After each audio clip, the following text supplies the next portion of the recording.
ঈদের ছুটি শেষে পুরনো রূপে ফিরছে রাজধানী ঢাকা। সড়কে বেড়েছে যানবাহনের চাপ, কোথাও কোথাও তৈরি হচ্ছে যানজট। এ নিয়ে আরো জানাতে এই মুহূর্তে মিরপুরে আছেন সহকর্মী তোহা খান তামিম। যাচ্ছি তার কাছে।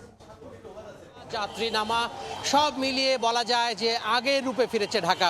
এই মুহূর্তে মিরপুরের 10 নম্বর যে গোল চত্বর রয়েছে সেই গোল চত্বরে রয়েছি আমরা, এবং আমরা দেখতে পাচ্ছি যে এখানে চার রাস্তার যে মোড়, এই চার রাস্তার মোড়ে প্রতিটি সড়কের মুখেই কিন্তু গাড়ি থমকে আছে, জ্যামে আটকা আছে, এবং ট্রাফিক পুলিশ একেবারে বলা যায় যে ট্রাফিক ব্যবস্থাপনা বা শৃঙ্খলা ফেরানোর জন্য বেশ ব্যস্ত হয়ে পড়েছেন। অর্থাৎ গত কয়েকদিনে যে চিত্র সেটির একেবারে বিপরীত চিত্র, উল্টো চিত্র। অর্থাৎ ঈদুল ফিতরে যে লম্বা ছুটি, সেই লম্বা ছুটি শেষ করে মানুষ ঢাকায় ফিরেছেন, কর্মজীবী মানুষরা ঢাকায় ফিরেছেন, এবং আজকে সপ্তাহের শুরুর দিন কর্মদিবস। সেই কর্মদিবসের চিত্রটি কিন্তু আমরা আসলে পথে ঘাটে সেটি আসলে সেই চিত্রই ফুটে উঠেছে, সেই চিত্রই লক্ষ্য করছি।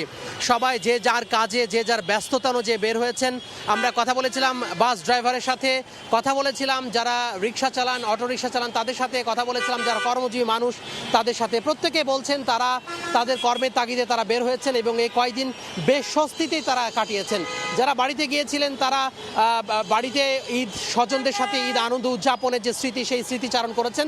পাশাপাশি যারা ঢাকায় ছিলেন, ঢাকার অভিজ্ঞতার কথা তারা বলছেন যে এই কয়েকদিন আসলে তারা যানজট মুক্ত এবং বেশ ফাঁকা ঢাকার যে স্বাদ, সেই ফাঁকা ঢাকার স্বাদ তারা পেয়েছেন। কিন্তু আজকে সপ্তাহের কর্মদিবস, এবং সেই কর্মদিবসে ঠিক আগের যে স্বরূপ, রাজধানীর যে আগের রূপ, সে আগের রূপে কিন্তু ধীরে ধীরে চলে এসেছে।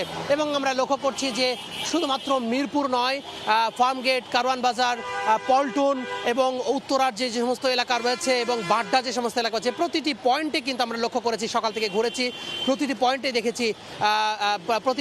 দেখেছি যে যানজটে মোটামুটি গাড়ি আটকা রয়েছে, এবং গাড়ির চাপ বাড়ছে, এবং সময় যত গড়িয়েছে গাড়ির চাপ কিন্তু ততই বাড়ছে।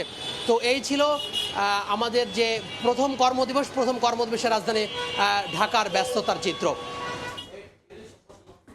লম্বা ছুটি শেষে ব্যস্ত ঢাকার খবর জানছিলাম রাজধানীর মিরপুর থেকে।